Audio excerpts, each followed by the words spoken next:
Bon les cuistots, j'espère que vous allez bien. Bienvenue sur Food Kitchen, le média qui vous cuisine la Ligue 1 de l'entrée au dessert. Alors, il y a des entrées, il y a des plats, il y a des desserts, mais il y a aussi le goûter, le 4 heures. Qui dit 4 heures dit 4 questions et on va se poser 4 questions aujourd'hui autour d'un club symbolique, autour d'un club vraiment mythique de Ligue 1, le club du Metz. Et aujourd'hui, je ne suis pas seul, je ne suis pas avec JB, vous vous en rendez compte, mais je suis avec un gars non pas moins talentueux qui est Jérémy, le community manager de Culture Grenade depuis plus de 5 ans. Jérémy, comment tu vas? Salut Nathan, salut à tous, je vais très bien, merci beaucoup. Ah bah voilà, bon, encore merci d'avoir accepté notre invitation. Je t'avoue que avec JB, on s'attendait pas directement à avoir une telle personnalité, on va dire, de l'univers de Ligue 1. Et donc, on est vraiment, vraiment heureux de te recevoir dans la cuisine qui sera, je l'espère, la plus populaire et la plus accueillante, bienveillante de Ligue 1, la cuisine ouverte de Food Kitchen. Voilà. Bah, merci beaucoup Nathan, tout le plaisir pour moi en tout cas. Voilà. Donc aujourd'hui, on va, comme j'ai dit, parler du club de Metz autour de 4 questions. Et donc, on va rentrer dans le vif du sujet. Avant de commencer avec la première question, juste pour apprendre à mieux te connaître footballistiquement, si je te demande de me décrire le meilleur souvenir que tu as en tant que supporter, le meilleur souvenir du club de Metz que tu as en tant que supporter, ce serait quoi? Et bah, tu vois, c'est un souvenir dont j'ai fait référence il y a quelques jours, puisque j'ai interviewé l'ancien capitaine des Grenats, Grégory Proman. Ouais. La vidéo a été postée hier, et justement, je lui ai fait partager mon meilleur souvenir que j'avais depuis que je suis supporter du SMS. C'était un soir de Metz-Bordeaux, mai 2004, du coup c'est très Mhm. précis. J'avais amené un copain de mon école qui était supporter de Guingamp. Ok. Et du coup, je travaillais un petit peu et je lui ai dit, bah, viens avec moi voir un match à Saint-Symphorien. Et on est parti en tribune ouest, donc vraiment bord pelouse. Et Metz l'a emporté 3-1 ce soir-là. Et Grégory Proman, quand il a marqué son penalty, a sauté dans la tribune et m'a sauté dans les bras. Ainsi Mais que non! mon pote, ouais. Donc pour lui, c'était fou. Et il y avait une ambiance de dingue. À la fin, Metz Incroyable. fêtait son maintien. Donc on avait envahi la pelouse. Il avait réussi à récupérer un tibia d'un joueur, un protège tibia d'un joueur. Et du coup, quand il est rentré à la maison, il avait les yeux qui brillaient, j'avais les yeux qui brillaient aussi. Et j'étais Mhm. très heureux d'avoir partagé ce moment-là. Et je crois que c'est l'une de mes plus grandes émotions au stade, de mes plus beaux souvenirs. Peut-être aussi un derby contre Nancy 3-0, toujours dans cette même tribune, Mhm. c'était assez fou. Mais ouais, ça fait partie d'un de mes meilleurs souvenirs. Ouais. Magnifique, magnifique. Et d'autant plus que JB et moi, on est super fans de l'ambiance du stade Symphorien. J'y suis jamais allé. Pourtant, voilà, j'habite pas si loin que ça, donc Bah c'est un oui. objectif de cette saison. Mais j'aime bien l'atmosphère qu'il y a. Je trouve qu'il y a quelque chose d'unique dans ce stade-là, de très familial, mais en même temps, une sorte de chaudron comme ça. Ouais, c'est ça. Puis il y a aussi cette architecture assez atypique, ce stade à l'anglaise qui fait que bah, l'ambiance y est décuplée parfois, ce bord pelouse. Ouais, c'est ces deux copes qui se répondent. Ouais, Ouais, il y a une très très bonne ambiance. Il y a des soirs qui ont été très chauds, d'autres ouais, un peu plus calmes, bien sûr. forcément, vu la Mhm. conjoncture. Mais non, non, ouais, c'est un très beau stade. Et bah, t'es le bienvenu, Nathan, franchement. Ben voilà. Ben écoute, ben je viendrai avec grand, grand, grand plaisir. Écoute, tu vas directement commencer dans le vif du sujet. Première question, parmi les 4 questions que je t'ai concoctées. Bah, tout simplement, hein, on va rentrer, on est déjà même dans la deuxième moitié de saison et Metz galère un petit peu alors qu'à un moment donné, Metz semblait partir pour une saison très respectable. Il y a un moment donné où on y reviendra, où Metz était même neuvième, je pense. Ils avaient enchaîné une période vers novembre, décembre où ils avaient peut-être 4 matchs sans défaite. On y reviendra. Actuellement, ça coince. La première question, elle est toute simple, Jérém. Pourquoi est-ce que ça coince selon toi? J'ai une stat pour étoffer un peu ma question. Actuellement, Metz est la 14e meilleure défense de Ligue 1 et la 17e meilleure attaque. Quand Metz a gagné contre Clermont, contre Lens, ils ont gagné 1-0. Ça veut dire ils avaient pu marquer et en même temps garder le zéro derrière. Ça démontre une certaine qualité. Est-ce que du coup, défensive, je veux dire, hein, mais est-ce que ça veut dire que du coup, le problème de Metz est d'ordre offensif selon toi cette saison? Ouais, forcément, ça, je pourrais pas dire le contraire. Après, Mhm. sur les exemples de Clermont, de Lens, je pense que c'est des matchs un peu cache-misère parce que Mhm. malgré tout, dans le fond du jeu, on est dépassé. Mhm. Alors, je comprends la stratégie hein, de départ qui était la même stratégie utilisée en Ligue 2. C'est-à-dire, voilà, on attend le ballon, on est assez fort en contre-attaque, on va très vite vers l'avant. Sauf qu'en Ligue 1, ça marche beaucoup moins bien, que les équipes qui gardent le ballon le gardent beaucoup mieux, performent beaucoup plus techniquement. Et du coup, pour nous, c'est très compliqué de pouvoir faire quelque chose à la récupération du ballon. Je ne sais pas s'il y a des stats là-dessus, mais sur notre récupération de ballon et le temps, euh, le temps de conservation du ballon de notre côté, il est très très faible. Mhm. On a beaucoup de mal là-dessus. Alors oui, le problème est offensif, ça c'est clair et net, parce que le Mhm. système n'est pas fait pour. Le système est d'abord fait pour défendre. Mhm. Je le regrette énormément. Je préfère Mhm. très honnêtement être à cette place-là, mais avec un jeu beaucoup plus léger, beaucoup plus poussé vers Dans l'avant. l'attaque. Ouais, vers l'attaque. S'il y a des raisons, je pense qu'ils sont d'abord tactiques. Je pense Mhm. qu'on a un bon groupe, on a des bons jeunes, on a des bons joueurs d'expérience, mais la tactique n'est pas la bonne, en tout cas, Tu, de mon point tu de me vue. parlais de stats au niveau de la maîtrise de balle. J'ai remarqué quelque chose au niveau du club de Metz, au niveau de la possession de balle, du contrôle du ballon. Je pense que tu le sais peut-être, mais pour les autres qui nous écoutent, et j'espère qu'il y aura pas mal de Messins qui vont suivre cet épisode, euh, le FC Metz est tout simplement la pire équipe de l'élite en termes de possession. Actuellement avec 35% de possession de balle. Et à titre d'exemple, le club de Clermont possède la balle 49,77% du Hmm. temps.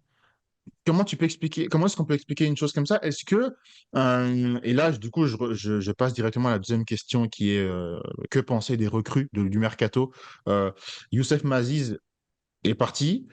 euh, euh, un profil qui semblait être plutôt technique, plutôt contrôle de balle, etc. Est-ce qu'il a été finalement mal remplacé? Comment expliquer que Metz a du mal à placer son pied sur le ballon et à faire avancer la balle? Alors, bah, j'ai expliqué parce que d'un point de vue tactique, c'est clairement voulu, le fait de laisser Hmm. la ballon à l'adversaire et de le contrer à la première faute technique. C'est quelque Mais là, chose c'est de énorme, voulu. là. Ouais, ouais, c'est énorme, mais ça me surprend pas du tout ce chiffre. Je le Ok. pensais même plus bas, pour être tout à fait honnête. Et pour parler du mercato de Youssef Maziz, comment il a été remplacé? Bah, c'est simple, hein, il n'a pas été remplacé. Je pense que par rapport à l'effectif qu'on a eu en Ligue 2 et l'effectif d'aujourd'hui, je pense qu'on est beaucoup plus faible que l'année dernière. C'est quand même D'accord. fou, alors qu'on a changé de division, qu'on est passé à l'étape supérieure. Euh, Ça fait partie d'une des nombreuses questions et ce n'est pas la plus importante, c'est-à-dire bah, le mercato, la cellule de recrutement, le travail qui a été fourni. Je sais que ça travaille dur, je sais que ça travaille très dur en coulisses, mais il y a des décisions qui sont pas claires, comme celle de se Bien sûr. séparer de Steph Mazis, qui était pour moi un créateur et un joueur très intéressant dans l'entrejeu. Hmm. Aujourd'hui, on n'a plus de créateurs, ou si on en a, ils sont sur la touche et Ça. c'est le J'ai, problème. j'ai, j'ai cru comprendre que Bologna voulait faire de Camara à un moment donné le créateur. Des fois, il le faisait jouer un peu plus haut. Ça me faisait sortir les yeux, mais comme pas possible. Je me dis, mais attends, mais on comprend, on voit quand même que Camara, il a un profil beaucoup plus défensif. Ah oui, clairement, Euh, je suis d'accord avec toi, Nathan. Mais voilà, ça fait, ça traduit bien en fait la frilosité tactique ouais, du coach qui a fait un ouais. énorme boulot l'année dernière et Hmm. qui a voulu surfer sur ce boulot-là cette année, mais je pense il fallait il fallait clairement changer la donne. Mais juste un truc, Nathan, parce que sinon je vais me faire engueuler. C'est Metz, pas Metz. Oh, pardon. Il faut quand même que je te le dise Vous parce venez que sur mon depuis tout à côté l'heure, belge. j'entends et je me dis, oh là là, faut que je le rectifie, sinon on va m'en vouloir aussi. Donc voilà. Ok, ok, ok, ok, ok. Merci, merci. Voilà, en Belgique, on a une façon de prononcer les mots, c'est vraiment compliqué, désolé. Ah, Voilà. On je ne sait pas comprends. gagner une demi-finale de Coupe du Monde et on ne sait pas prononcer les bons mots, tu vois. Donc, Non, mais t'inquiète pas, même en France, on me fait le Metz parfois. Donc, ça marche. Mais tu sais, du coup, toujours à ce niveau des possessions de balles, parce que je me suis vraiment mis dans le mood de chercher une solution pour le club. Et je me suis dit, mais attends, mais en réserve, il n'y a pas une pépite qui pourrait. Moi, je suis supporter du PSG, ça se voit derrière. Mais et ouais, nous, on j'ai vu peut. ça, j'ai vu ça. Voilà, on peut se targuer d'avoir un Warren Zaïre-Emery qui fait vraiment du bon travail et qui vient vraiment de la cellule des jeunes. Et chez les jeunes, j'ai constaté qu'il y avait un certain Wassim Bari, 18 ans, franco-algérien, milieu offensif, qui a signé son premier contrat, enfin c'est un contrat stagiaire pro, et qui a été capitaine par la suite, enfin qui est maintenant capitaine de la réserve et qui a ce profil créatif. Est-ce que le club de Metz, du coup, est capable de faire, est un club qui a la culture des jeunes, on va dire ça comme ça, et est-ce que il serait pas temps de prendre, alors c'est un risque, hein, mais Mhm. de faire entrer un créatif qui est jeune, qui n'a pas encore d'expérience dans le haut niveau, pour essayer d'apporter un peu une étincelle, parce que, enfin, et essayer d'apporter ce lien entre la défense, bah, qui défend, qui fait son travail attendu pour un club qui joue le maintien, et une attaque qui est renouvelée avec Lamkelze, avec Mikotadze, qui ont vraiment du talent et d'autres encore. Écoute, pour répondre à la question juste avant, c'est oui, on a cette culture-là, cette culture de la formation. D'ailleurs, on a un centre de formation qui a été repris par Francis de Tadeo il y a quelques temps, avec Laurent Agouazi, qui font un travail énorme, qui essayent de remodeler tout ça. Parce que pendant 10 ans, ça a été un petit peu, pas mis à l'abandon, mais un peu laissé de côté. On a un centre de formation aussi au Sénégal, Génération Foot, qui nous fournit des talents, des grands talents. Je pense à Sadio Mané, Ismaïla Assar, j'en Ouais. oublie. Boubacar Touré aussi. Cette année, c'est vrai qu'il y a Lamine Camara. Mais oui, on a cette culture-là, on a cette culture-là, et ces jeunes, on les a. Je pense notamment à Arthur Atta, c'est un pur créateur, c'est un pur milieu offensif, un pur 10. Mais encore une fois, je reviens là-dessus, il y a des décisionnaires et Mm, qui ne sont pas dans le même mood de vouloir créer du jeu, en tout cas pour l'instant. mm. J'ai un petit espoir malgré tout parce que je vois très bien que le coach Bologna a changé son système tactique contre Marseille. Mm. Alors, on a mi-chemin. Il a changé le système tactique, mais il n'a pas encore changé les bons joueurs pour jouer ce Oui, système. ah, bien Mais sûr. j'ai de l'espoir. Mais en tout cas, si tu veux vraiment parler des jeunes, ça pousse derrière, ça pousse fort, mais en vain pour l'instant. Mais tu parlais de recrutement, pardon, tu parlais de l'OM. Il y a beaucoup de personnes qui se sont plaintes que Bologna ait joué petit bras alors que vous étiez en domination, entre guillemets, en tout cas domination numérique. Et à un moment donné, il a fait rentrer Tété, qui pour moi, au niveau recrutement, n'est vraiment pas, mais alors là, vraiment pas une satisfaction, qui peut-être était attendu parmi dans le chef des décisionnaires dont tu parles pour remplacer Mikotadze, qui de base était parti à l'Ajax. Heureusement qu'il est revenu, j'ai envie de dire, parce que Tété, c'est vraiment compliqué. Moi, en fait, ça m'amène à ma troisième question par rapport à Bologna. Est-ce qu'on peut faire confiance à Bologna? Il y a eu un moment où, et je l'avais dit en intro, Bologna avait permis, et lui et d'autres, hein, à Metz d'enchaîner 4 matchs sans défaite. Ça avait commencé avec le 0-0 face au Havre, 1-1 face à l'OL, et puis 2 victoires, une contre Nantes, que je trouvais vraiment incroyable, et une contre Lorient. Euh, il avait titularisé Van der Kerkhoff à droite. Je pense qu'il avait redescendu Camara d'un cran à côté de Jean-Jacques. Et Mhm. je pense qu'il avait donné un peu les clés d'animation offensive à Elisor. Et puis, bien sûr, il y a eu bah, la grosse dégringolade, plein de défaites.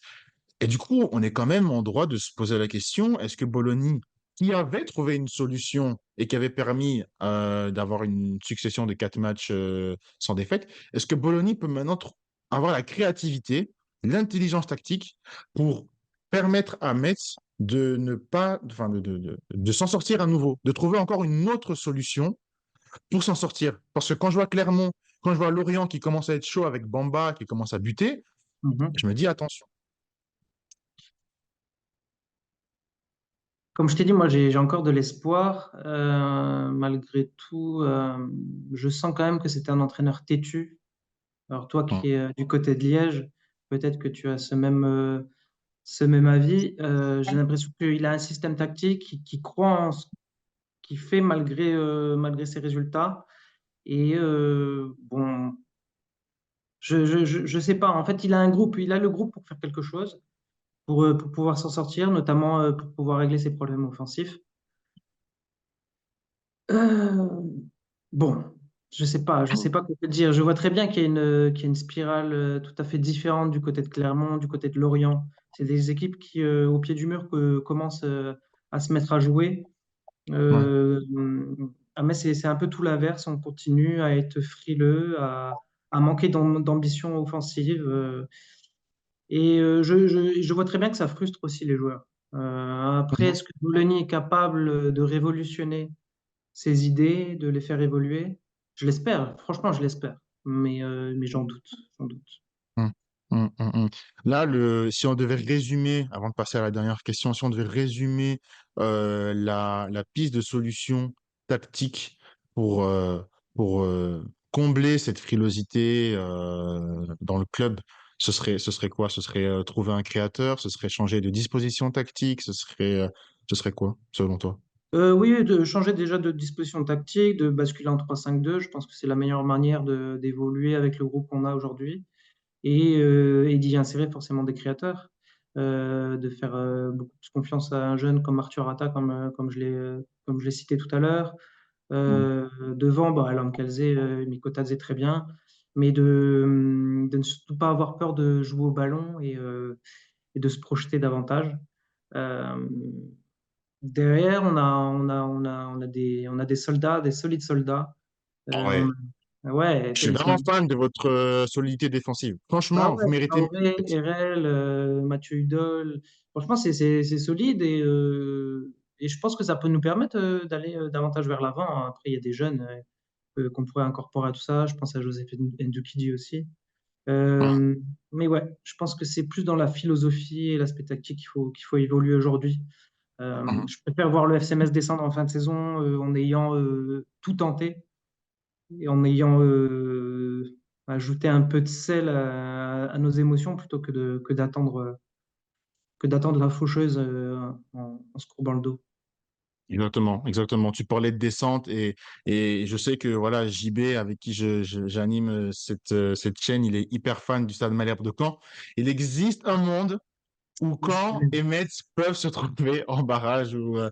Voilà. Et d'ailleurs, en parlant de Caen, dans une hypothèse où Mikotadze déciderait de repartir, et cette fois pour de bon, mais dans un autre club, ben voilà, et là, je vais faire enrager JB exprès, mais moi, je verrais bien Alexandre Mendy, 16 buts à Caen actuellement, venir rejoindre les rangs de Metz, parce que je pense que il faut déjà préparer l'après Mikotadze, il restera pas malheureusement en Lorraine toute l'année, donc et voilà, ça c'était Oui, la oui, séquence pour J. je pense que même, je pense que même si on reste en Ligue 1, Mikotadze ne fera pas long feu à Metz. Et Mm. je pense que c'est tout à fait normal hein, dans la progression du joueur. Et même s'il reste sur un échec à Amsterdam, il est revenu ici pour les 6 prochains mois, les 6 derniers mois là, pour se relancer tout simplement et se refaire un peu la cerise. Mm. Après, il y a une option d'achat. Elle sera actionnée si évidemment il y a une revente immédiate derrière. Je Ouais. suis pas fou. J'ai de l'espoir, mais pas à ce point-là. Mais en tout cas, je souhaite le meilleur à Georges. Je sais qu'il est un peu en manque de rythme ces derniers temps, mais que ça va s'améliorer et qui nous sera forcément utile. Mhm. Tu parlais des joueurs, notamment en défense, qui font vraiment le taf. Ma dernière question, elle est très simple. Selon toi, c'est qui le meilleur Messin de cette saison? Oh. Ouais. Ouais. Pas Je- simple, pas simple. Pas simple, parce que il y a beaucoup de joueurs que j'apprécie dans cet effectif. Le meilleur, là, pour l'instant, je vais le dire, mais c'est pas bon signe, hein, c'est le gardien Alexandre Kidja. Euh, le meilleur parce qu'il a été très souvent décisif. Il nous a souvent permis d'engranger des points quasi inespérés. Et aussi parce que dans l'attitude, alors je sais que c'est un chouette gars et tout, il y a aucun problème, mais dans l'attitude sur le rectangle vert, il a aussi beaucoup évolué. Et ça, je pense il faut le souligner. Il a toujours été un petit peu un gardien vu comme un gardien un peu faux follet, un peu dangereux. C'est repris en main et voilà, il a comme quoi à un âge même un peu avancé dans le football, on peut continuer à évoluer. Donc ouais, pour l'instant, pour moi, je pense que ça peut être ouais, je peux le citer dans les meilleurs grenats. Je pense aussi, j'ai pensé tout de suite instinctivement à Ismaël Traoré aussi. Oui. Euh, qui est clairement taille patron. Bien sûr. En tout cas, ouais, je vais pas pouvoir te citer de joueurs offensifs, hein. Bah, clairement, hein, on peut dire que la défense est en train de sauver le club actuellement. C'est pas forcément toujours bon signe, comme tu l'as dit, mais au moins, vous n'avez pas fait l'erreur de Strasbourg qui a vendu Matt Sells. On n'a toujours pas compris pourquoi. Ah, bon. Tu vois. Voilà. Donc, ça, je pense que vendre Oukidja, moi, je partage aussi hein, l'inquiétude autour de certains moves que les dirigeants messins font. Je veux dire, je pense qu'il y avait la vente de Habib Maïga n'avait pas été forcément comprise. Il y avait d'autres joueurs qui sont partis, enfin, on comprenait pas forcément tout du côté de Metz, mais au moins Oukidja est toujours là et je pense que c'est un gars qui peut tout simplement endosser le costume de sauveur. C'est tout ce qu'on vous souhaite. Ouais, Voilà. c'est adorable, mais j'espère aussi, ouais. Ah, ben ouais. Ben écoute, voilà, c'était les 4 questions que je voulais te poser pour faire un peu une analyse autour du club de Metz. Avant de finir, est-ce que tu serais chaud pour un petit jeu de qui est-ce? Toujours chaud pour les jeux, Nathan. Vas-y, je t'écoute. Alors, c'est très simple, hein, c'est juste, ça consiste juste à trouver le joueur que je vais te faire deviner. Forcément, on est dans la Lorraine, on va essayer de trouver un joueur qui a fait briller les couleurs du club de Metz. Alors, du Ouais, coup, c'est parti. Je vais d'abord lancer le chronomètre. Voilà, il est lancé. Donc, c'est bon, t'es prêt, hein? je suis prêt. Ok, c'est parti. Alors, je vais aller pas à pas. Je suis un attaquant. Dès que tu Mhm. l'as trouvé, tu peux me le dire. Je Ok. suis un attaquant. J'ai porté le brassard de capitaine de ma sélection à 3 reprises. J'ai été champion de mon championnat national avant de venir en Ligue 1 et j'y ai été meilleur buteur lors de cette année. J'ai gagné ensuite une Coupe d'Allemagne avant de signer ensuite à Metz, dans lequel j'ai été dans mon prime absolu en empilant les buts, notamment le jour où j'ai inscrit un quadruplé contre l'AS Saint-Étienne. On salue les Stéphanois. Mon duo formé avec Hugo Curioni était appelé les artilleurs de Metz. Et donc, du coup, qui Euh, suis-je? je veux dire Nico Braun comme ça, mais non. Bien Ah, sûr, la légende. la légende, exactement.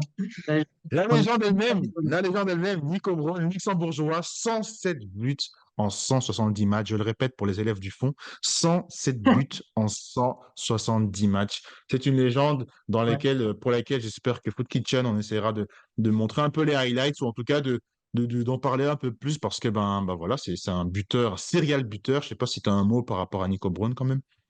Bah, ça reste une légende et le meilleur buteur du club encore à l'heure actuelle. J'espère Ouais, voir un jour quelqu'un le dépasser, ça serait clairement bon signe, ce serait mais beau. ça reste une figure emblématique du club, hein. Je pense à Nico Bowen, je pense à Carmelo Michich.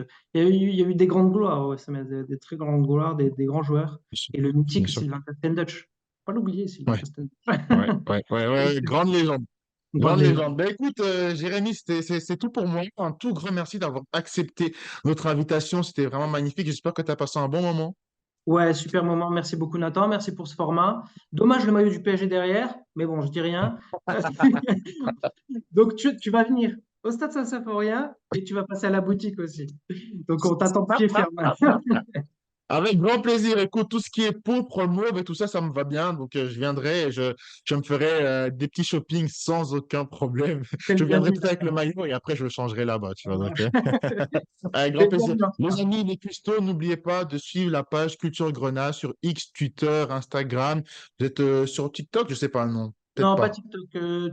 Twitter, ouais, mais c'est plus du retweet. C'est clairement Instagram, full Instagram. Ouais, Bah ouais, voilà, allez-y, vraiment, il y a de l'excellent contenu. Et ben, on sait jamais, peut-être qu'on se retrouvera, hein, Jérém, avec grand plaisir. Ouais. pour parler, je l'espère, du maintien de Metz. C'est pas parce que tu es là, mais j'ai vraiment dit, et dans un épisode, je le dis, précédent, que je voulais vraiment que Metz se sauve parce que c'est un club mythique. Voilà, j'associe Metz bah, à Rigobert Song, à Pires, voilà, à des gens comme ça que j'apprécie beaucoup en tant qu'Africain. Moi, Rigobert Song, c'est un grand joueur, donc Euh, forcément.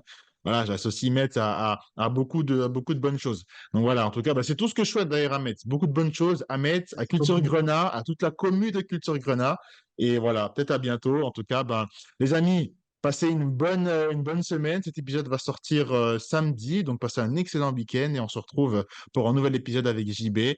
Prenez soin de vous, prends soin de toi, Jérém, et à bientôt. Merci, Nathan. Pense à toi aussi.